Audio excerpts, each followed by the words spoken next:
porque hoje nós vamos, então, dar continuidade à série.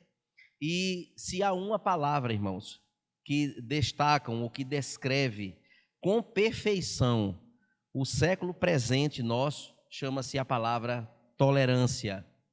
E dentro deste aspecto da tolerância, é nesse santuário, infelizmente, que a igreja militante de Cristo na terra, ou seja, as igrejas de modo geral, né, que se dizem evangélicas, então a igreja militante ela é diferente da igreja triunfante. Não é? A igreja militante é a todos aqueles que se intitulam crentes em Cristo Jesus, mas a igreja triunfante é aquela que triunfará no último dia, onde Cristo, quando vier buscar a sua igreja, serão esses tomados e aqueles que estavam dentro da igreja, mas que não tinha nada com Cristo verdadeiramente, era apenas um frequentador. Esses ficarão. A palavra de Deus é quem nos afirma tal posicionamento. Então, se há então um santuário que infelizmente a igreja militante de Cristo na terra tem adorado, e atualmente, de fato, para esses não há absoluto algum. Não existe, de fato, a ideia de que a palavra de Deus é a verdade absoluta em si.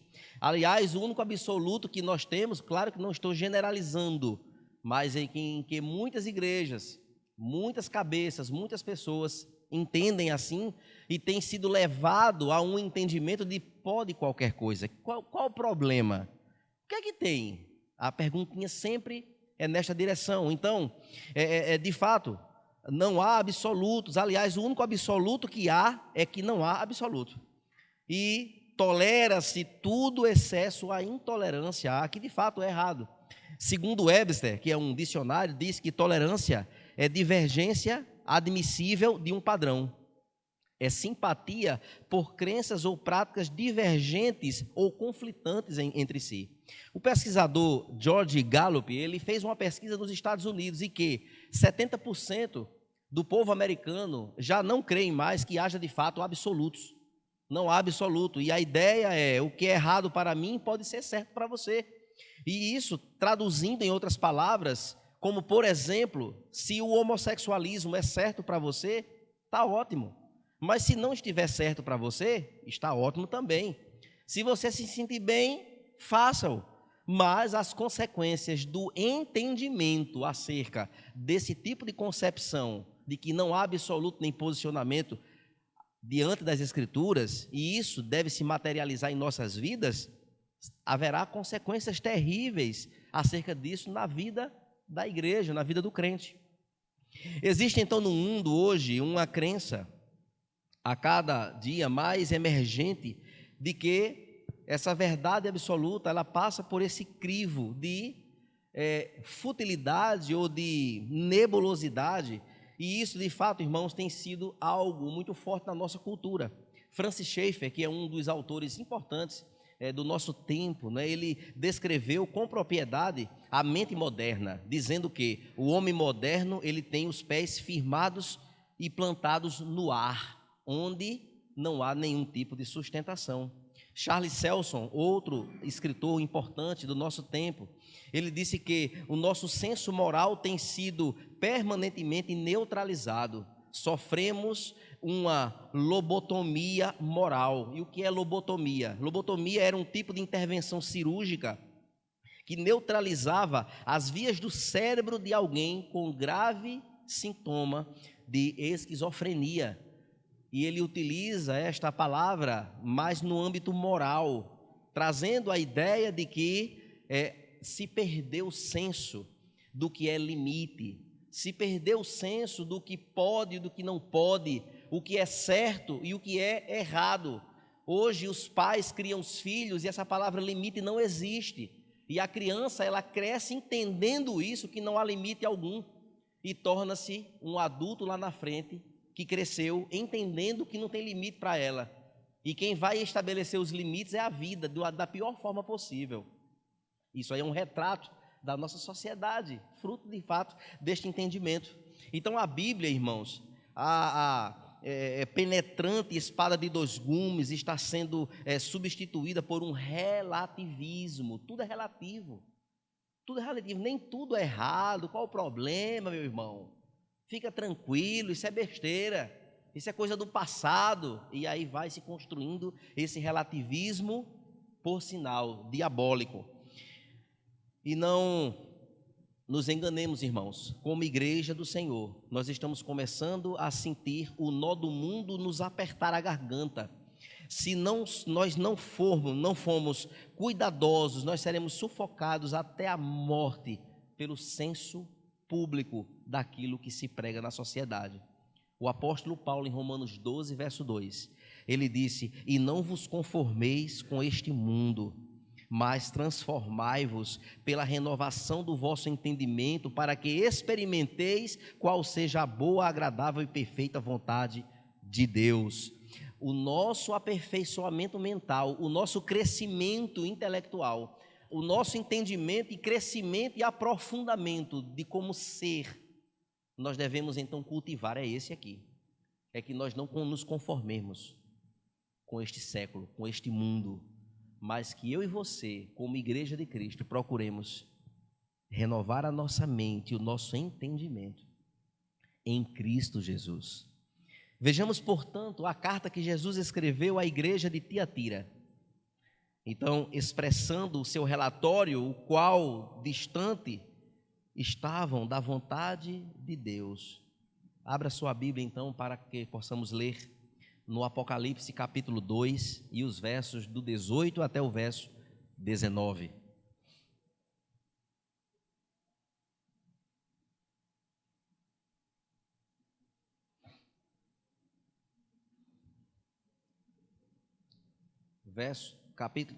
Apocalipse 2, a partir do verso 18 até o verso 29. A palavra de Deus diz assim: ao anjo da igreja em Tiatira escreva: estas coisas diz o Filho de Deus, que tem os olhos como chama de fogo e os pés semelhante ao bronze polido. Conheço as obras que você realiza, o seu amor, a sua fé, o seu serviço, a sua perseverança e as suas últimas obras, mais numerosas que as primeiras. Tenho, porém, contra você o fato de você tolerar a essa mulher, Jezabel, que se declara profetiza, não somente ensine, mas ainda seduza os meus servos a praticar a prostituição e a comer coisas sacrificadas aos ídolos. Dê-lhe tempo para que se arrependesse. Porém, ela não quer se arrepender de sua imoralidade. Eis que farei com que fique acamada e trarei grande tribulação aos que com ela adulteraram. Caso não se arrependam das obras que ela incita, matarei os seus filhos, e todas as igrejas saberão que eu sou aquele que sonda mentes e corações, e retribuirei a cada um segundo as suas obras. Digo, porém, aos demais de Tiatira, a todos aqueles que não seguem essa doutrina e que não conheceram, com eles dizem as coisas profundas de Satanás: não porei outra carga sobre vocês, tão somente conservem o que vocês têm até que eu venha. Ao vencedor que guardar até o fim as minhas obras, eu lhes darei autoridade sobre as nações, e com cetro de ferro as governará, e as reduzirá a pedaços como se fossem objetos de barro. Assim como também eu recebi a autoridade de meu Pai, eu lhe darei ainda a estrela da manhã. Quem tem ouvidos, ouça o que o Espírito diz às igrejas. Oremos ao Senhor.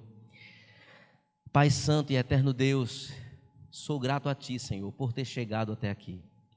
Sou grato a Ti, ó Deus, pela Tua palavra, pela Tua igreja que aqui se reúne nesta noite.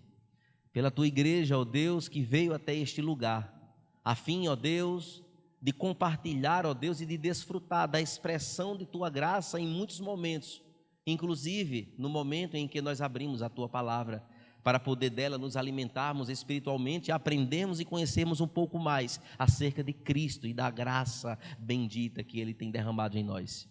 Ó Deus, abre o nosso entendimento para que possamos compreender ela, para que, ó Deus, se materialize em nós a ideia de que nós precisamos não ser tolerantes como esta igreja foi, essa igreja de Tiatira. Assim nós te louvamos e nós te agradecemos no nome santo de Jesus. Amém. Meus irmãos, a maior das cartas, de todas as 7 que nós vamos ministrar, a maior delas é esta que nós acabamos de ler. Ela contém 11 versículos, é um texto um pouco extenso que traz detalhes, tantos de elogios da parte do Senhor, como também de observações que precisaram serem ditas por Cristo, a fim de que aquelas pessoas pudessem compreender a mensagem e a veracidade com que essa palavra, chegando àqueles ouvidos, pudessem então crer e entender que com o Senhor não se brinca. Mas observe, queridos, que Tiatira era a menor cidade da Ásia, era uma cidade um pouco importante, por assim dizer. Não havia, de fato, tanta pompa, obrigado, querido, tanta pompa quanto as outras que nós já meditamos nela, nas anteriores, como também nas outras. Era um pequeno centro industrial estabelecido na estrada principal para Pérgamo e Laodiceia. Essa igreja, então, estava numa cidade afastada, ela não tinha tanta importância assim, era uma cidade, porquanto, uma cidade operária, onde existiam muitas fábricas, indústrias, né, daquele tempo, e ali havia uma população voltada muito mais ao trabalho em si, ao envolvimento com sindicatos, para ficar mais claro para a gente, haviam sociedades de comerciantes, e ali viviam então aquele povo. Tiatira era uma cidadela, ou seja, um posto militar, aliás, uma cidadela não, uma sentinela, que havia ali de fato um posto militar. Aquele povo, foram preparados, né, e para então viver de vigilância constante, porque se algum ataque viesse para as igrejas da Ásia, passava primeiro por aquela cidade, e ali havia um exército preparado, né? Havia uma igreja, ali havia uma cidade onde tinha um exército pujante, bem preparado militarmente falando. Então, neste cenário, achava-se ali a igreja de Cristo. Deus escolhe tais locais com frequência para que o seu plano ele seja devidamente estabelecido. Então ali havia o povo de Deus naquela cidade pequena, mas uma cidade muito orgulhosa por conta da sua potência comercial, mas também orgulhosa pelo seu exército e por ser dado a ela a prerrogativa da segurança daquele território. Então, não era de fato, irmãos, um centro de adoração a César, não tinha tanta perseguição ao povo, não havia como nas outras igrejas anteriores, né, que nós já ministramos, não havia tão ferozmente aquela questão de matar os cristãos, de torturar os cristãos, dos mártires. Não, era uma igreja que vivia nesse aspecto numa cidade tranquila, por assim dizer. Então o Deus do local era um homem, um militar, um heróico militar chamado Tírimino, e de fato esse era de fato a pessoa que era venerada, né, por eles por conta da questão militar. A igreja de Tiatira então não enfrentava maiores problemas no sentido da igreja. Então sua superfície, irmãos, na superfície a igreja de Tiatira, ela parecia uma igreja forte, uma igreja produtiva, uma igreja florense, uma igreja florescente, né, grandiosa, pomposa, uma igreja muito frequentada, um grande rebanho, né, estava naquela igreja ali, e quem visse essa igreja de longe ficaria até impressionado, né, pela vitalidade e energia com que aquelas pessoas ali viviam, trabalhavam na igreja e faziam seus cultos e tal, e era uma bênção, e quem olhava ficava encantado com a igreja, com tanta coisa boa, não é? Como nós vemos hoje muitas igrejas, né, que cresceram demasiadamente e a gente fica assim olhando, que coisa grandiosa, que coisa linda. Era mais ou menos assim, essa ideia de quem olhava de fora via de fato assim uma coisa aparente, né? Onde o povo era animado, o povo tinha essa vida toda envolvida com Cristo, com o Evangelho, enfim. Entretanto, irmãos, havia algo essencial que faltava naquela igreja, faltava no coração dela o fechamento de uma fissura, né? Satanás estava presente e ativo na Ásia, ele estava trabalhando. Quando Jesus então enviou essas cartas à igreja, Observe que Satanás, ele tinha sinagogas em Esmirna, como nós falamos aqui no capítulo 2, a partir do verso 9, e também em Filadélfia, nós vamos chegar lá. Ele tinha um trono em Pérgamo, Satanás tinha um trono em Pérgamo, e ele tinha em Tiatira uma profetisa, uma mulher, uma pessoa que ali vivia naquele local, inserida dentro da igreja, e era uma mulher a serviço de Satanás, a serviço do inferno. Era uma agente secreta dentro da igreja para promover destruição à igreja. E, meus irmãos, para servir a Deus num ambiente cheio de influência do diabo, o discípulo de Cristo, ele teria que lutar e confiar em Deus, confiando na sua presença e no soberano poder supervisionador e também das ricas recompensas para os vencedores. Então, observe, queridos, que passando a conhecer então o teor da carta.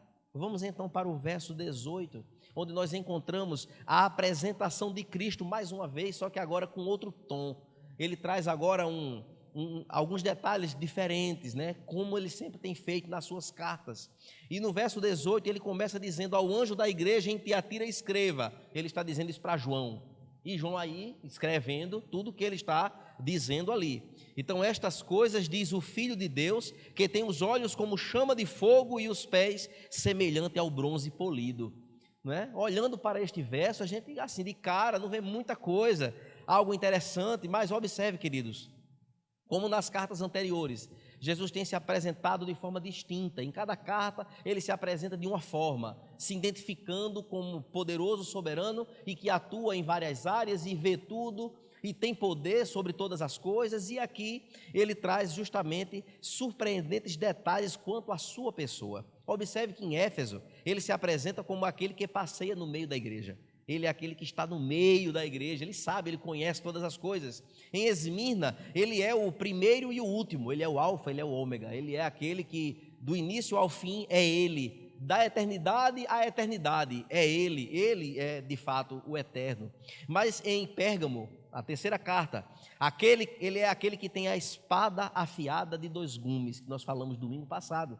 Mas em Tiatira, ele se intitula como Filho de Deus. Esta expressão, querido, aparece somente aqui no Apocalipse. É comum no Novo Testamento, né? Ou seja, somente em Apocalipse aparece somente nessa passagem. Mas é comum no Novo Testamento, especialmente nos livros de João, como descrição de quem Cristo é. Os servos fiéis, eles são inscritos também, ou como filhos, são incluídos. Aqueles que recebem a Cristo, eles são incluídos como filhos de Deus, e principalmente quando diz lá em João, capítulo 1, e o verso 12, quando diz que todos aqueles que receberem a Cristo como seu Salvador passarão a ser incluídos na família, tornarão-se filhos de Deus. Mas ele diz ainda que ele tem olhos como chama de fogo. E em Deuteronômio 10:6, irmãos, há uma passagem que diz: Jesus tem olhos poderosos e permanentes. Esses olhos de fogo, com essa luz que o fogo traz, é a ideia de que ele vê tudo, ele conhece, sonda a todos, ele sonda o coração, ele vê em meio à escuridão. Ele é o Deus soberano que tem poder de visualizar qualquer coisa, pensamento, intenção do coração, e ele tem a espada de 2 gumes, que tem esta prerrogativa de adentrar medulas e juntas e discernir os pensamentos do coração. Cristo se apresenta assim, irmãos, porque muitas práticas estavam sendo toleradas secretamente dentro daquela igreja. Muitas coisas estavam acontecendo nos bastidores que o povo lá fora nem imaginava que estavam vivendo, e eles estavam, de fato, trilhando por caminhos errôneos. Então, uma igreja grande, cheia, lotada, muito bem aparelhada, muito organizada, mas havia uma sutileza de um desvio moral e espiritual interior por parte de alguns irmãos ali. E o Senhor, então, ele se intitula como esses olhos com chama de fogo, porque, de fato, ele trouxe à tona aquilo que, de fato, estava acontecendo.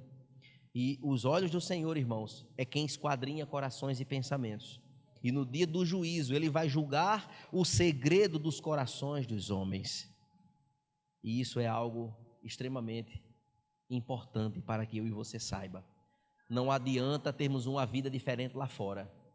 Não adianta nos intitularmos como cristãos, sermos batizados, fazer parte de uma membresia, dizer que somos cristãos e se nós temos práticas reprováveis por Cristo. Quando a sua palavra nos confronta, a gente fica chateado.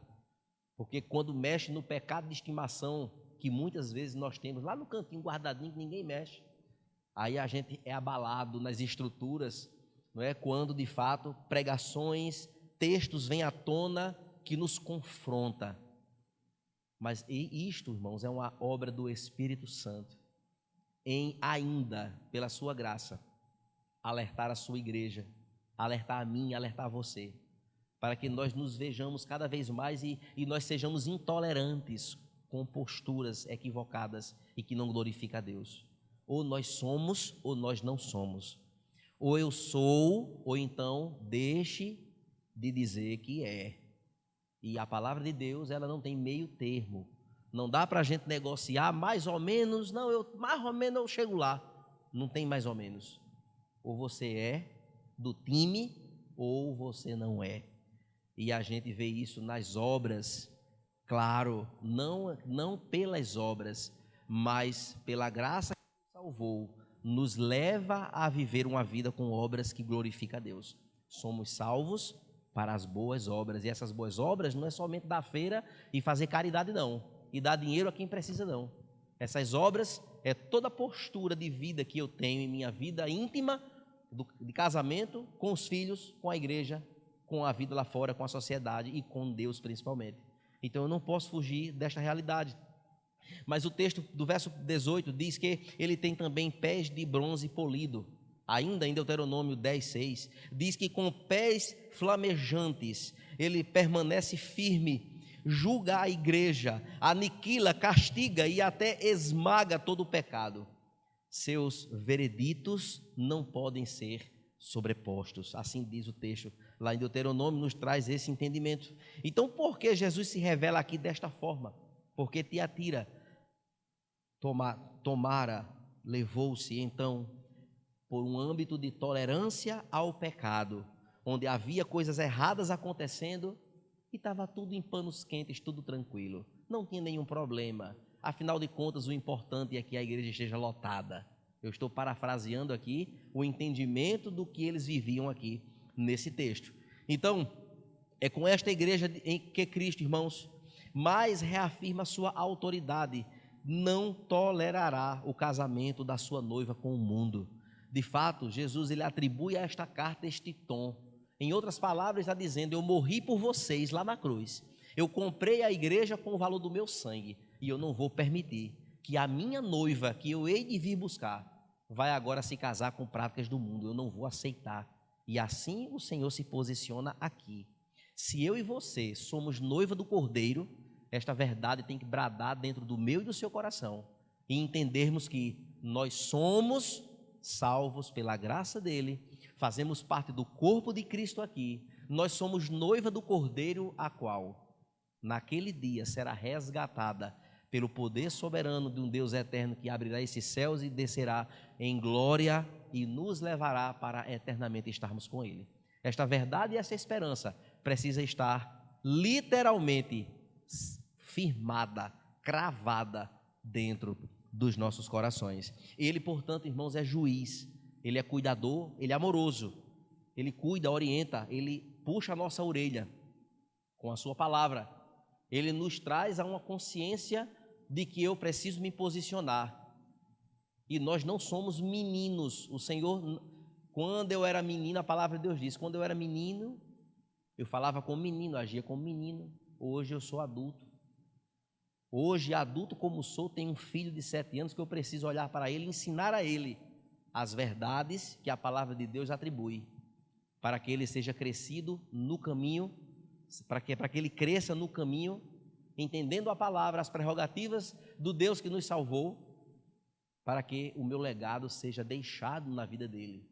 E esta é uma obrigação minha como pai, é uma obrigação sua como pai, E uma obrigação minha como servo do Senhor, que recebeu dele a prerrogativa, o ofício de estar hoje aqui, pastoreando esse lindo rebanho que um dia há de subir às alturas para a glória. E aí, meus irmãos, observe ainda que Jesus, ele além de ser o bom pastor, ele é justo juiz. Com o Senhor não se brinca, com o Senhor não tem meias palavras.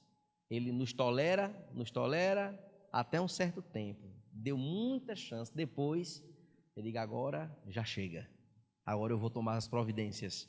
E assim, meus irmãos, a palavra de Deus, ela é viva e eficaz nesses aspectos.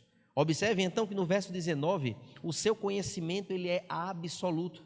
Quando então ele passa para o verso 19 dizendo: conheço as obras que tens realizado, o amor de vocês, a sua fé, o seu serviço que vocês fazem, a sua perseverança e as suas últimas obras são mais numerosas do que as primeiras. Observe, queridos, que aqui o Senhor está elogiando, enaltecendo as qualidades daquela igreja. Observe que era uma igreja amorosa, uma igreja que tinha fé, uma igreja que tinha serviço, onde o povo era empolgado para fazer as coisas, para viajar se fosse preciso, para lutar, para consertar, para pintar, para ajeitar, para socorrer aquele que precisa, porque havia também essa prerrogativa do serviço mútuo, com essa fé tão pujante e um amor incrível a Cristo. De fato, irmãos, havia uma perseverança da parte daquele povo, e ainda tinha um plus que o Senhor deu ainda por cima, de elogio para aquela igreja, quando disse: olha, as últimas obras de vocês são mais numerosas do que as primeiras. E queridos, dentre as 7 igrejas, essa é a única que o Senhor destaca pelo seu amor. Ela de fato tinha um profundo amor pelo Filho de Deus. Era uma igreja que em tempos de indiferença, a sua vocação crescia gradativamente. O amor a Jesus está em primeiro lugar naquela igreja. Era uma força motora dos seus membros. A sua membresia era uma membresia vigorante, vibrante. E foi por isso, irmãos, que Jesus parabenizou aquela igreja, a igreja de Tiatira. O Senhor, de fato, elogia, reconhece, ele o amava com santa paixão. Era uma igreja que, de fato, tinha isso na sua vivência. A sua adoração era ardente, o seu amor produtivo. De fato, haviam resultados, frutos desse amor. Por conseguinte, se amarmos a Deus, servimos ao próximo, claro, e isso era o que de fato acontecia naquela igreja. Aqueles crentes, eles eram constantemente postos em produtividade plena, onde eles ali viviam envolvidos em fazer coisas que atendessem à necessidade das pessoas. E queridos, Moody, um comentarista, ele disse, certa vez ele escreveu assim: o homem não é avaliado pelo número de servos que possui, e sim pelo número de servos a quem ele serve. A igreja tinha esta prerrogativa, era uma igreja que servia. Tiatira, pois, era grande em estatura e grande na sua assistência. A virtude, então, da fé, marcada por Tiatira, diz que seus membros eram guiados por Deus, contavam com Ele para suprirem as necessidades de cada um. E isso, irmãos, era de fato um serviço incrível que eles desenvolviam. Martinho Lutero, certa vez ainda, comentou que fé é a assistência de ousada confiança na graça de Deus, tão certa que nela o homem poderia apostar toda a sua vida milhares de vezes. Isso, irmãos, era aquilo que tinha no coração daquela igreja. A fé que agrada a Deus é a fé ativa, que se mostra pelas obras, conforme Tiago, no capítulo 2, verso 14, diz: a fé sem as obras, ela é morta, não há vida alguma numa vida que não produz nada. Não, eu creio em Deus, e você faz o que para Deus? Não, eu vou na igreja, só. Você obedece a Ele? Você tem contato de vida com Ele pela Escritura de forma constante? Você frequenta as reuniões da igreja? Você coopera financeiramente para a expansão do reino, como uma forma de agradecimento a Deus pelo que Ele tem dado a você? Será que de fato você tem feito isso mesmo? Será que a fé que você diz ter é uma fé que se materializa em obras que glorificam o nome dele, ao nome do Eterno? São perguntas que precisamos fazer à nossa própria fé. Ali em Tiatira, os servos de Deus, eles de fato, eles viviam o que está em 1 Coríntios 15, 58. Quando os servos de Deus, eles devem ser sempre abundantes na obra do Senhor. E ser sempre abundantes na obra do Senhor é de fato estar envolvido e constante e firme naquilo que a obra demanda como expansão do reino. E eu quero dizer a vocês, irmãos, que no Brasil agora, recentemente, isso deve estar fazendo alguns meses aí atrás, uma denominação no Brasil recebeu de uma só pessoa 20 milhões de dólares. E essa igreja, essa denominação, ela vai abrir no sertão nordestino 80 igrejas nos próximos anos. Eu fico pensando, o que levaria uma pessoa a fazer uma doação desse tamanho? Porque 20 milhões de dólares vai dar, por baixo, 100 milhões de reais. Um valor direcionado para missões, para estruturar locais que aglutinarão pessoas para ouvir a palavra de Deus. E eu fiquei impressionado com essa informação quente, certinha, verídica, correta, dada por alguém lá de dentro que nos informou isso. E eu fiquei impressionado com o tamanho coração inclinado a uma obra como essa. Porque imagine o que é, irmãos, abrir 80 igrejas em lugares áridos, sem condições alguma para quase nada.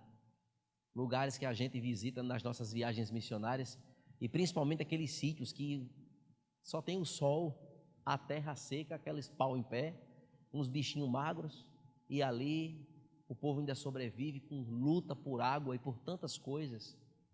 E a gente vê corações inclinados a isso. Será que é qualquer pessoa que tinha essa disposição? Se não fosse alguém com o coração inclinado à glória de Deus, que entende que é dele que vem essas coisas e para ele precisa retornar? Eu creio que assim, irmãos, era a igreja de Tiatira. Uma igreja, pois Deus, ele criou-a, não é? Para, de fato, exercer as boas obras, conforme Efésios 2:10. Seu amor, assistência, fé e perseverança aumentavam continuamente. Quando a palavra de Deus diz que as tuas obras últimas eram maiores do que as primeiras, é porque aquela igreja era uma igreja que estava sempre crescendo, sempre fazendo mais, sempre alcançando mais, sempre chegando mais longe. E isso, de fato, irmãos, era o que vivia naquela igreja. Mas, pastor, até agora o senhor só está falando de coisa boa. O que é que poderia, então, estar tão de errado, não é, ao ver tudo isso? A partir do verso 20, queridos, a peneira começa a ficar mais fina, não é? Onde Deus agora, na pessoa de Cristo, fala sobre uma igreja tolerante ao pecado, sob a reprovação dele mesmo. E o verso 20, então, especificamente, ele diz assim: tenho, porém, contra você. Aí começa agora, a coisa já fica mais pesada. Agora a coisa vai virar ao lado da moeda, não é? Tenho, porém, contra você o fato de você, falando para a igreja, tolerar essa mulher, Jezabel, que se declara profetiza, não somente ensine, mas ainda seduza os meus servos a praticar a prostituição e a comer as coisas sacrificadas aos ídolos.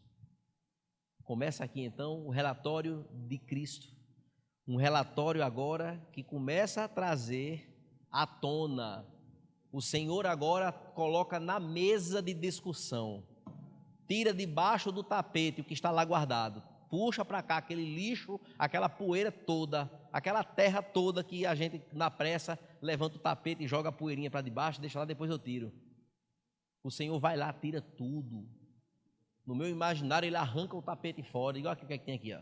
Olha aqui o que é que está por debaixo de vocês aqui. Olha aqui o que é que está acontecendo aqui e vocês não estão percebendo.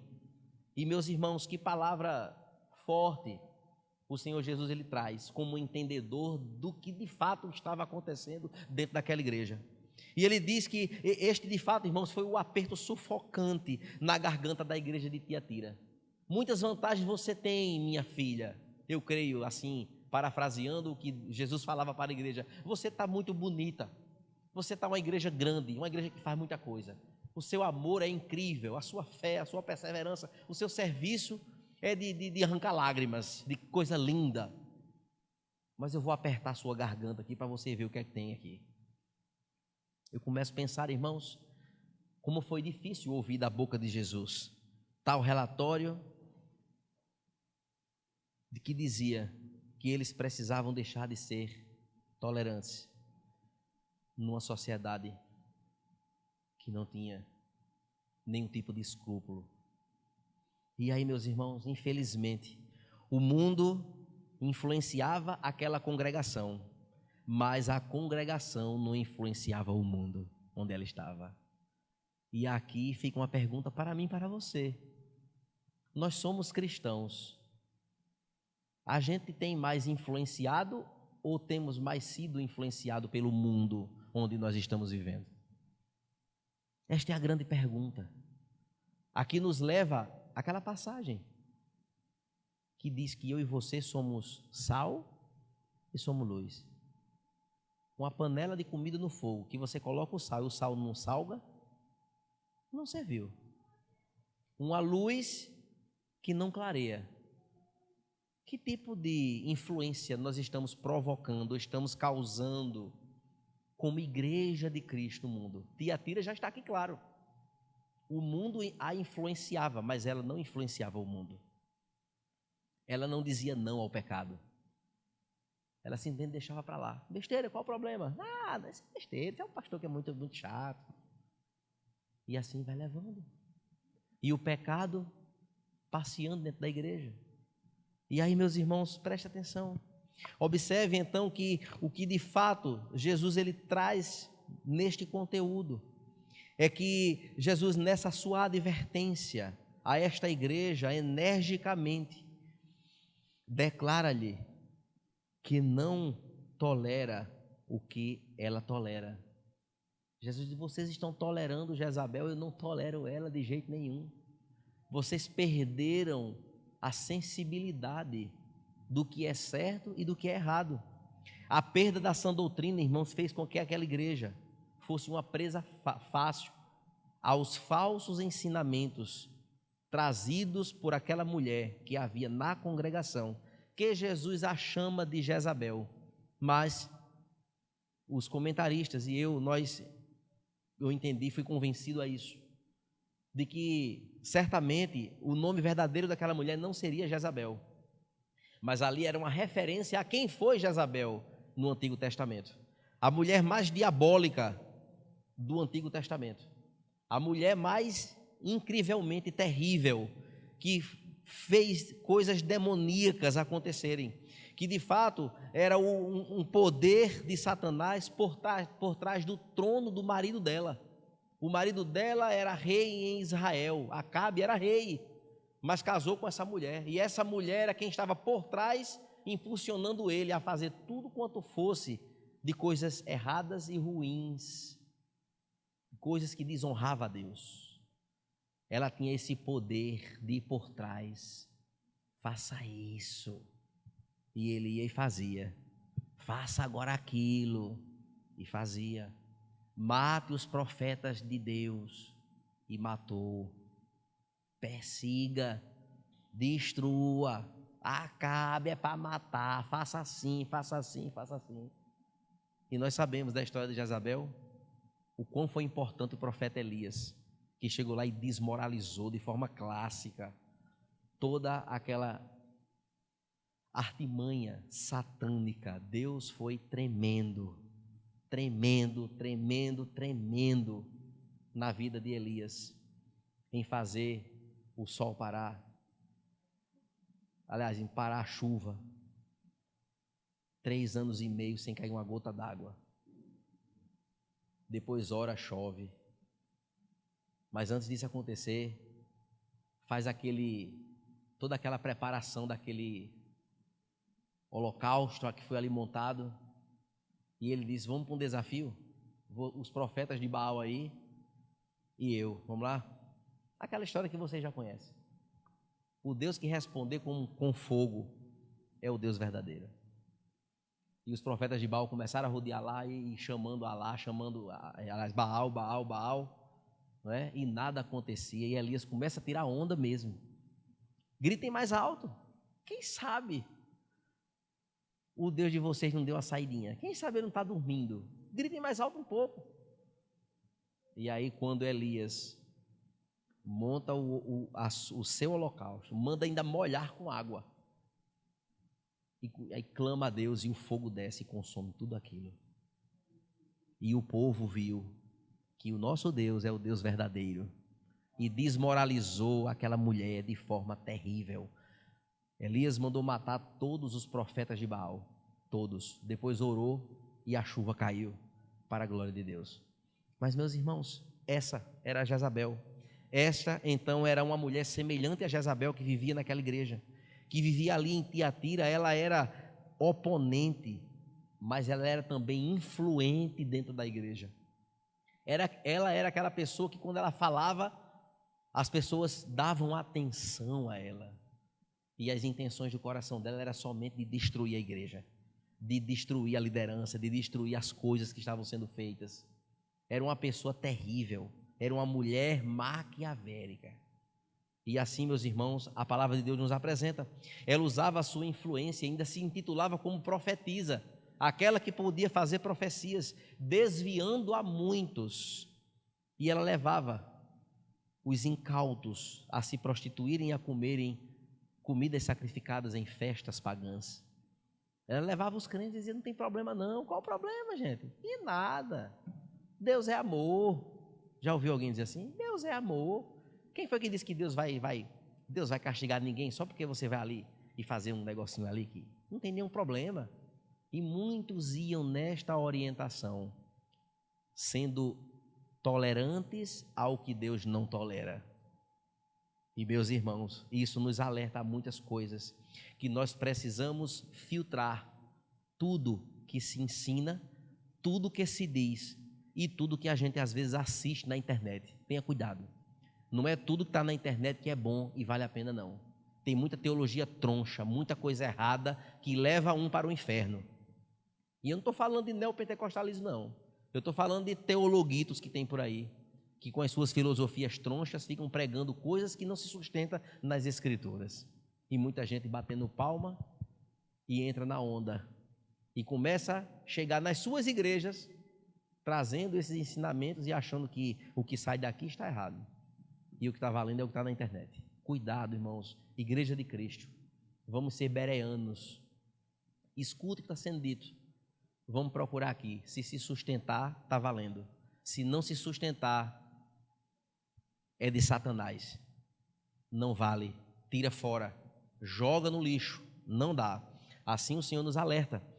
Ela se intitulava essa porta-voz de Deus, encorajava os seus seguidores a abraçar a imoralidade sexual e a idolatria. Esse era o papel de Jezabel, dessa mulher chamada Jezabel por Cristo naquela igreja. E, meus irmãos, quanto mais demoníaca torna-se a cultura ocidental no nosso tempo, mais nós sentimos a pressão do mundo, tudo para que seja adotada a sua politicamente correto. Vamos ser politicamente correto. Qual o problema? Não tem problema nenhum, minha gente. Está tudo jóia. E não é bem assim. Todavia, queridos, o padrão de Deus, ele jamais mudará. O padrão de Deus está estabelecido, está colocado, não tem mudança. E a gente pode ver isso em Isaías 40, verso 8, quando diz: seca-se a erva e caem as flores, mas as palavras do nosso Deus subsiste eternamente. Então, o que é certo na Bíblia está valendo de ontem, de hoje e de amanhã. É a palavra de Deus. Ela não muda, não varia. E ou nós nos curvamos à autoridade dela, ou então a gente está só perdendo tempo, achando que está na presença do Senhor. Do verso 21 até o verso 23, irmãos, nós vamos agora ver as penalidades aplicadas àquela igreja, se não se arrependerem a tempo. O ultimato de Cristo, então, era o mais urgente possível, quando ele inicia o verso 21, já dizendo assim: dê-lhe tempo para que se arrependesse. Ou seja, Deus já vinha já dando oportunidades, já alertando aqui e ali, dizendo alguma coisa, trazendo à tona situações. Por isso ele diz: dele eu já lhe dei tempo, já foi passado já as oportunidades que eu dei. Né? Vamos entender bem aqui a colocação das palavras. Então, dê-lhe tempo para que se arrependesse. Porém, ela não quer se arrepender de sua imoralidade. Eis que farei com que fique acamada e trarei grande tribulação aos que com ela adulteraram, caso não se arrependam das obras que ela incita. O verso 23 diz: matarei os seus filhos e todas as igrejas saberão que eu sou aquele que sonda mentes e corações, e retribuei a cada um de vocês segundo as suas obras. E aí, meus irmãos, esta advertência provavelmente ela fora feita pelo próprio João, pastor, responsável pela igreja anteriormente, porque de fato João ele era tipo supervisionador dessas igrejas, ele supervisionava as igrejas naquele tempo. A ele foi dada então esta carta e certamente ele já tinha feito vários sermões, já tinha pregado outras vezes, alertando, né, dizendo para eles: rapaz, se ajeitem, não é por aí, a gente precisa andar conforme a palavra.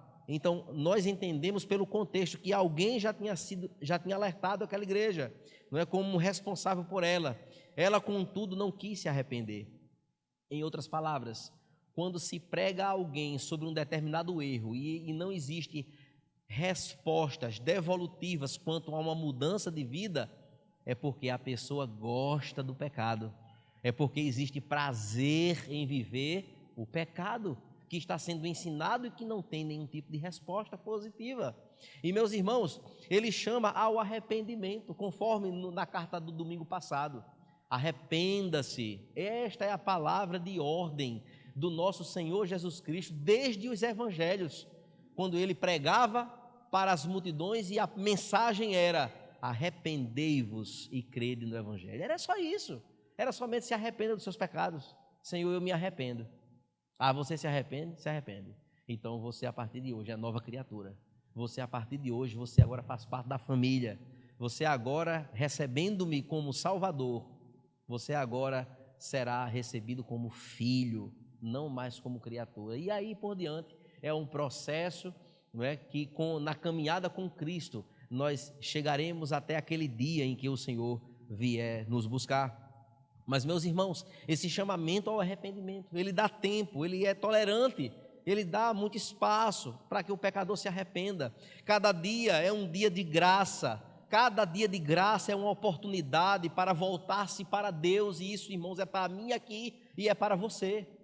Cada dia é um dia de se arrepender daquilo que a gente sabe que a gente erra, que a gente não tem forças às vezes para vencer, e a gente não faz uma oração para dizer assim: Senhor, me ajude. Eu quero vencer esta dificuldade, eu não consigo, Senhor. Reconheçamos, igreja. Nós precisamos da graça do Senhor, do poder que Ele tem para sermos criteriosos com a nossa vida. Não é ser Caxias, não é ser quadrado, ser legalista, não tem nada com isso. É apenas alinharmos a nossa vida com a palavra dEle. E só isso. É simples, mas é difícil, porque somos humanos, somos fracos. Preste atenção, irmãos, as portas da graça continuam abertas para nós.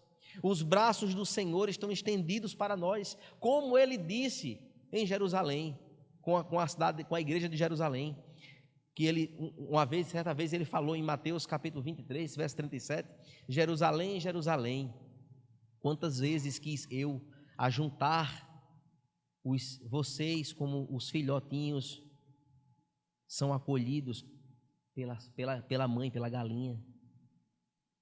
Quantas vezes eu quis acolher vocês e vocês não quiseram. Está escrito. Observe que no verso 22 nós lemos: a disciplina é um ato de amor. A disciplina é algo que nos confronta no aspecto de nos restaurar, não de nos excluir. Mas disciplina, ela precisa ser vivida nesse aspecto. E Jesus então traz o sofrimento. Ele então no verso 22, ele transformou o leito de adultério em um leito de sofrimento, que aquela mulher estava vivendo e levando muitos da igreja à prostituição, a viver imoralidade sexual. O Senhor, ele transformou aquele leito de prazer momentâneo em agora sofrimento literal. E isso é um alerta para mim e para você. É um alerta para nós. Aquilo que a gente cultiva como pecado no nosso coração, cuidado. É prazeroso? A carne gosta. Cuidado que Deus pode mudar. Aqui Deus mudou. Deus estabeleceu um parâmetro de tempo para arrependimento. Não teve. Beleza, então agora eu vou transformar, tá certo? O seu leito de prazer em agora sofrimento. Ele transformou então o prazer do pecado em chicote de disciplina e de forma terrível. Foi com enfermidades, foi com destruição, foi com morte, conforme está no verso 23. Observe, queridos, que ele está usando todos os recursos para levar os faltosos ao arrependimento. Agora, ela e seus seguidores são castigados com doenças, com grandes tribulações e com morte. Observe que a palavra de Deus diz que o salário do pecado é a morte, está escrito. Diz também que o pecado é doce ao paladar, mas é amargo ao estômago, está em Provérbios. O pecado é uma fraude, oferece prazer e depois traz o desgosto, a culpa, o peso na consciência, o peso na alma. Satanás é um estelionatário, ele promete vida, mas o pagamento é a morte.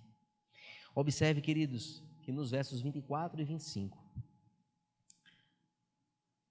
o texto diz assim: digo, porém, aos demais de Tiatira, a todos aqueles que não seguem esta doutrina e não conheceram, como eles dizem, as coisas profundas de Satanás, não porei outra carga sobre vocês.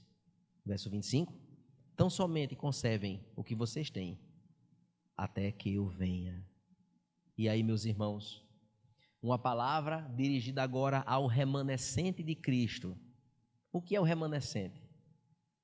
Eu tenho essa igreja que está vivendo isso, mas eu tenho ali alguns ali que não se dobraram a esses ensinamentos, a essas loucuras da vida. Eu quero dar uma palavra agora para esses remanescentes de Tiatira. Jesus agora fala de fato àqueles que não se envolveram, que não se curvaram a esta demoníaca profetisa, que recusava completamente, mas que aceitava a palavra.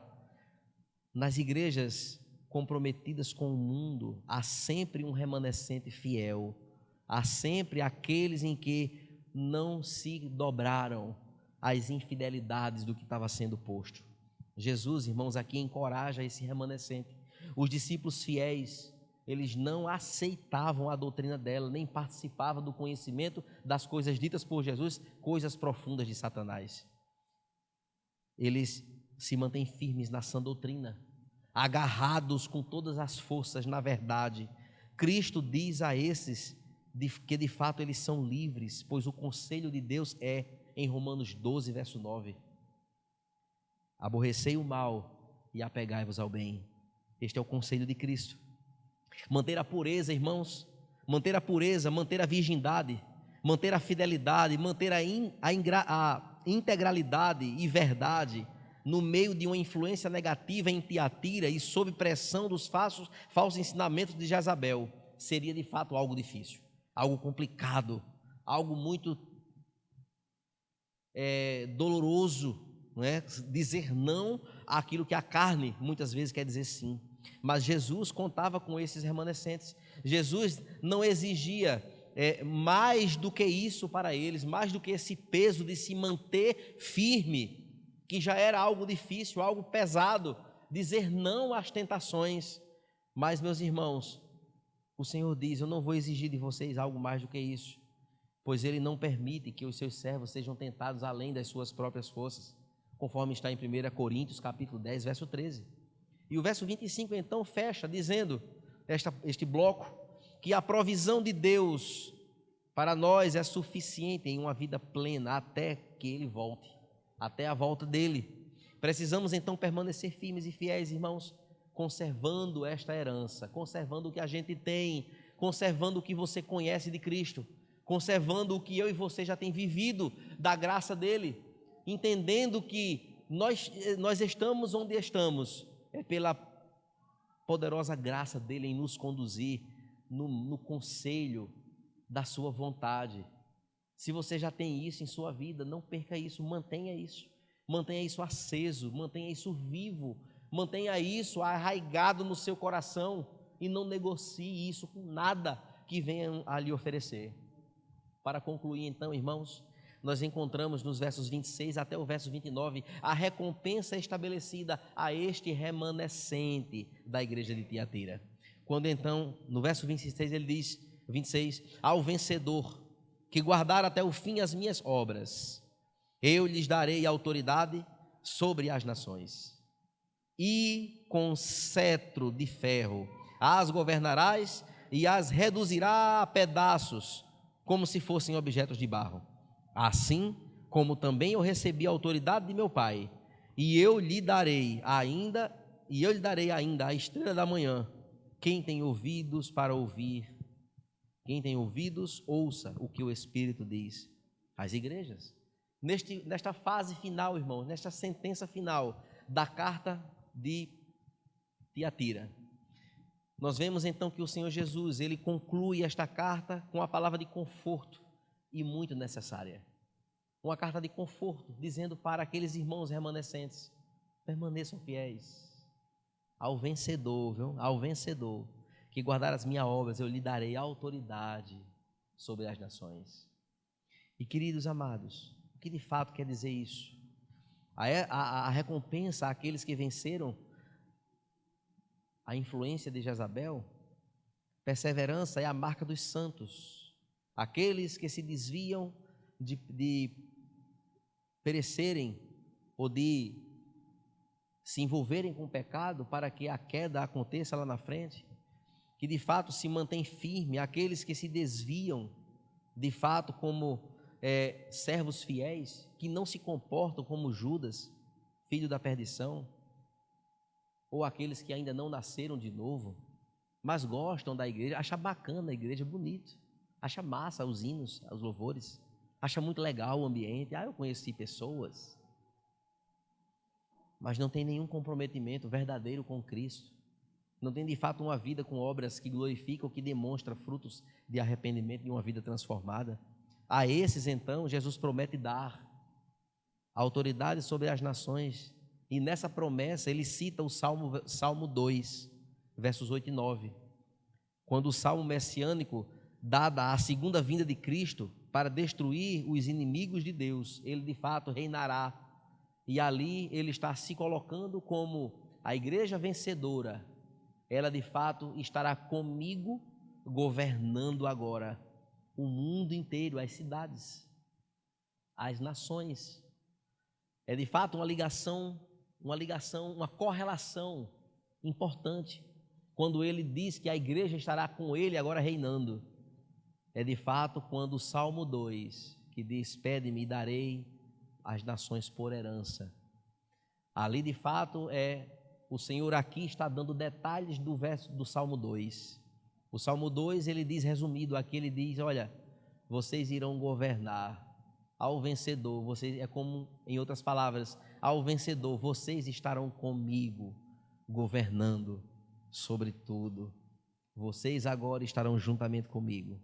Deus honra então, irmãos, a servos fiéis. Nós vamos reinar com Cristo. Nós vamos ver de fato que aqueles que perderam a sua vida por amor a Cristo encontram a verdadeira vida, mas aqueles que querem ganhar a vida, eles vão perdê-la. E no verso 28, então, aos salvos terão parte, então, não apenas na autoridade de Cristo de governar o mundo, mas também na sua própria glória. E nós receberemos a estrela da manhã, a sua presença incontestável. Nós ganharemos isso. Nós desfrutaremos da presença do Senhor eternamente, para séculos sem fim. E meus irmãos, finalmente, no verso 29, Jesus diz: quem tem ouvido, ouça o que o Espírito diz às igrejas. Jesus encerra esta também carta com este apelo aos ouvintes, aos seus ouvintes, como mais ou menos uma expressão bem clássica e curta, dizendo assim: cuidado, prestem atenção. Meus irmãos, algumas lições ficam para nós. Precisamos então prestar muita atenção, irmãos, ao que Deus diz, a ouvir.